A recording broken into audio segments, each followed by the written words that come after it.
Just fire him. Suing. Oh, I'd sue him. Oh, They have it's slipped out that the guys, a couple of the football guys were like, they don't know what they're supposed to be doing. We're weeks into this season already, and these guys look like it's the first day at a summer camp. They don't, and that's what I've been seeing. And I'm like I'm yelling at the radio broadcast. That's what I said. I've been saying. I love Sue the offensive coordinator. Yeah, No, we don't want to suing. get rid of you, but you have potential. We're just going to sue No, you. we're going to fire you, but we're also going to sue you for all the money we paid you, and we're going to fucking take the college money from your kids because after what you did in this year, nobody's going to want to go to college anymore. And of course, we got a new leader in Baton Rouge who's all about critical race. Oh yeah. And I'm like, Yeah. oh my God, dude! Even in Louisiana, we can't get away from this bullshit. CRT. Yeah. Well, on a completely different note, you're an LHS alumni, right? Yes, Well, class of 1985. well, I didn't know this, but last night during the game, the little guy that they've got running the ball has now entered the realm of the Eddie and Vincent Fullers and Cecil Collinses, and he is in the 3,000-yard club. So, Oh, I thought he got arrested after the game. Sweet. no, he Not didn't. Eddie Fuller. Eddie Fuller was a god. Yeah, he's he's the earthquake guy. Yeah. Yeah, for LSU and Leesville alum. So anyway, I wanted to put a little good football news in your wheelhouse this morning because I thought you were an LHS alum and they had their homecoming and he actually got into that particular stratosphere of LHS players, and there's just not there's not very many of them. So Yeah. I just wanted to. It's weird. We don't get a lot of people from Leesville to LSU, but when we get them there, they're like standouts. Yeah. They're okay. There's a reason why you're here. Everything you went through here, drinking water out of a hose and Yeah. all that shit here. That's why you're there doing your thing. It's oh man, I got to tell you something. I was telling them the other day about this. I've seen commercials about, if you were born before 1969, if you're a senior citizen born before 1969, this is when I was like, wait a minute, what? What did he say? Yeah. Senior what? And I'm thinking, am I really? And then I was telling them the other day, I said, man, walking through Walmart, and when you got to sneeze, like when you're young, you feel that little tickle in your nose and you're talking to somebody and you kind of put your hands up, like, hang on a second, I got something coming. You turn your head and you just, and it's gone. Right. Your sinuses are clear. You've like gained like 7 brain cells. You're like, wow, I am totally functioning Your on heart all stopped levels for right a now. second. And I'm walking through Walmart, and all of a sudden, just out of nowhere, it's like, yeah, I couldn't stop. People are throwing their children on the floor and covering them, crying. I'm like, oh my God, my whole right side just starts burning. And I'm like, dude, it was scary. It was like I just took like second place in a judo competition, man. It was hard. I almost got a brown belt, you know what I'm saying? Yeah. But dude, I was like, yeah, okay, I guess I'm like, where does the sneeze come from? Because when you're a kid, you see your uncles who are, getting up in their 50s, and 60s and shit. And you'll see one of them let one of those go where it looks like one of their ears flies off. And it's like, why do you do that? That looks painful. Stop doing that to yourself. Yeah, well, after your sneezing fit, did anyone come up to you and go, papers, please? We need to see your papers. Oh, yeah. I mean, dude, you can see it now. You walk in a public place and somebody coughs and everybody looks at them like they just dropped all their clothes and took a shit right in the middle of the aisle. It's like, wow. Yeah. Did you see that? He coughed. I'm like, hell yeah, he coughed. Fuck, shit happens. Well, I have to tell you a story. You talk about getting old, and I'll try and get the Reader's Digest version, but a few years back, I went with some friends to the House of Blues in New Orleans to see the band Lynch Mob, who have subsequently changed their name because it was racist. But anyway, it's George Lynch, right? And he was the guitar player from Dokken.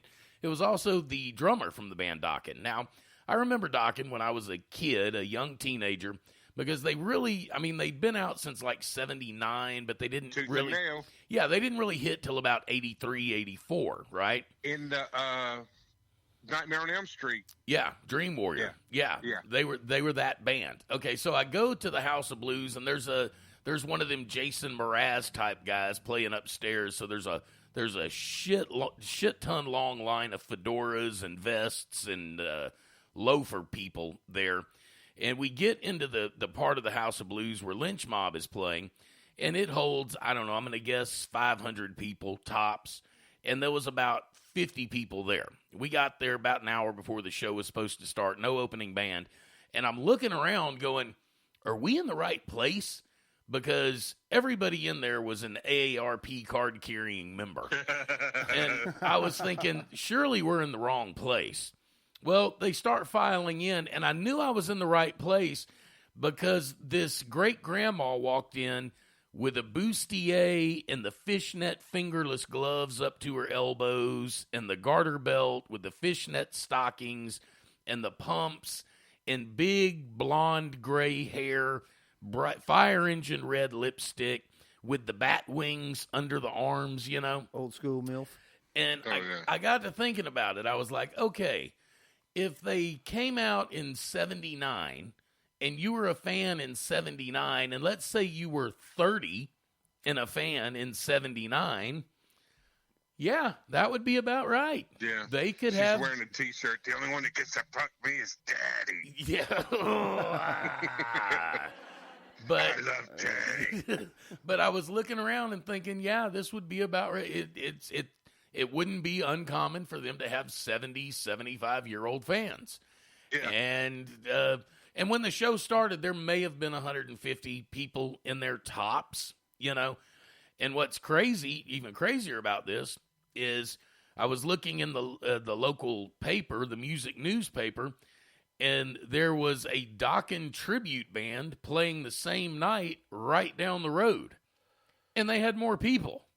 How is that possible? You tell me. I have no idea. This is half the band Dokken, the original members playing at the House of Blues, and there's 4 guys acting like Dokken 6 blocks down, and there's more people at the Act Like Dokken show than the Half Dokken show. Crazy. Yeah, it's the world we live in. Yeah. Here's another Well, interesting you want to go back. hypothesis. You want to go back to your roots.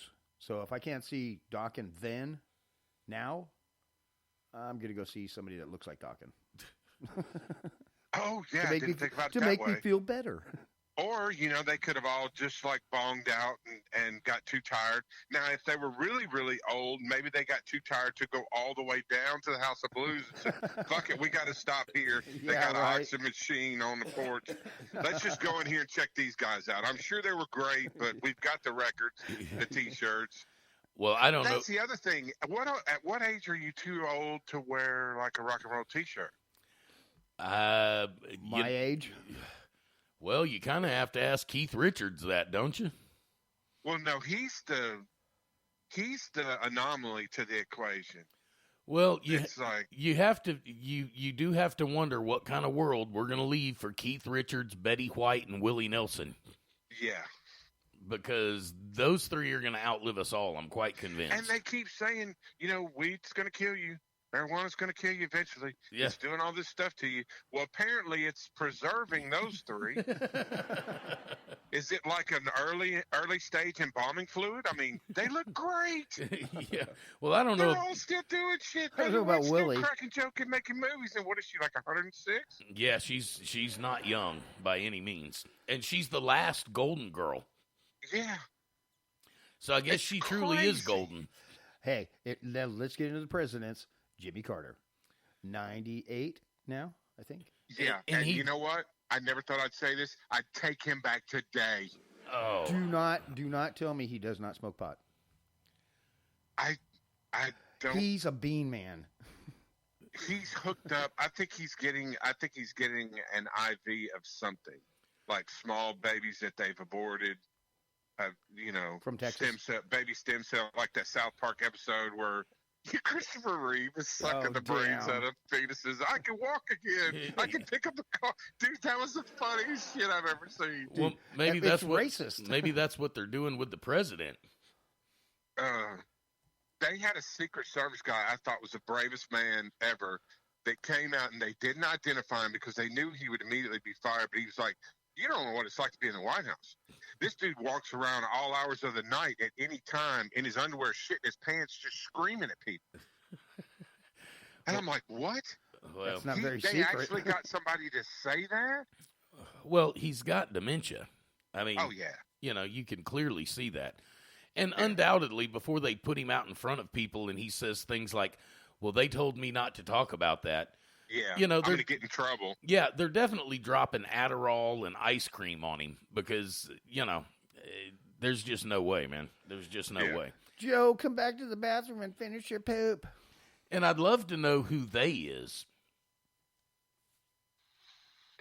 I think that it is Pelosi, Schumer. I think Obama's behind it, but I think Susan Rice has a lot to do with it. Peppermint Patty is just that. She's just a microphone. She's a They're puppet. just they're feeding stuff to her too. I would not be surprised if years later, or if somebody doesn't get some audio of Barack saying, I don't need to be president. I can just stick him out front and do all the shit I wanted to do without ruining my reputation and let him take the hit for it. Good Because call. he obviously hated Joe Biden. Yeah. Joe Biden was never going to be his pick for anything. He was the stand it. He was the Dan Quayle. But didn't Barack actually come out and say something similar to that right before he left office? He said something to the effect of, if I could just stay here and put someone else out there, then, maybe I would. Yeah. Finish my agenda. Or something to that effect.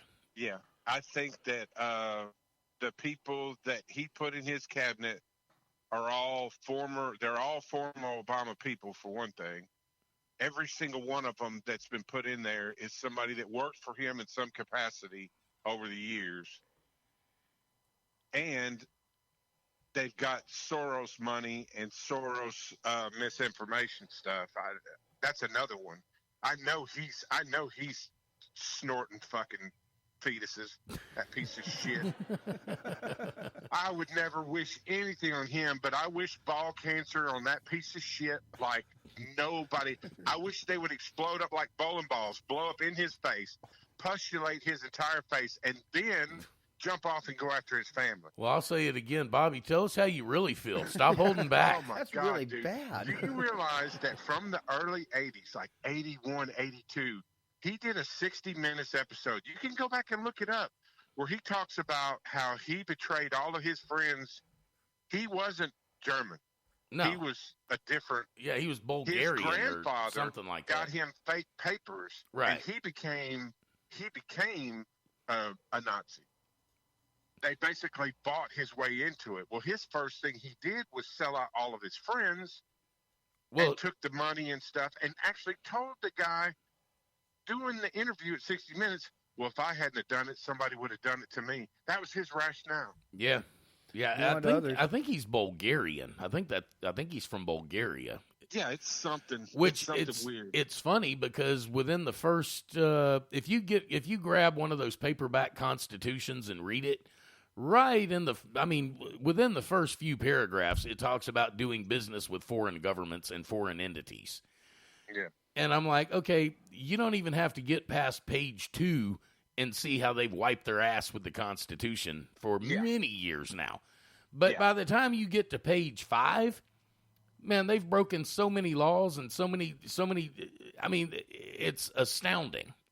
I'm just floored by it. I'm like, this is like a list of all the laws you need to break if you're a politician, and it's the damn Constitution. Isn't it crazy? It's absolutely crazy. And I mean, I think they should hand out copies of the Constitution to kindergartners, and they should read it every day. Every day it should be mandatory reading. So by the time you're in high school, you know the thing backwards and forwards. Well, I mean, where would they fit that in? They already have a full day's lessons plan on how to be a racist and how to hate. Yeah. anything that looks different from you for any reason. Yeah. You know, you got those two kids, those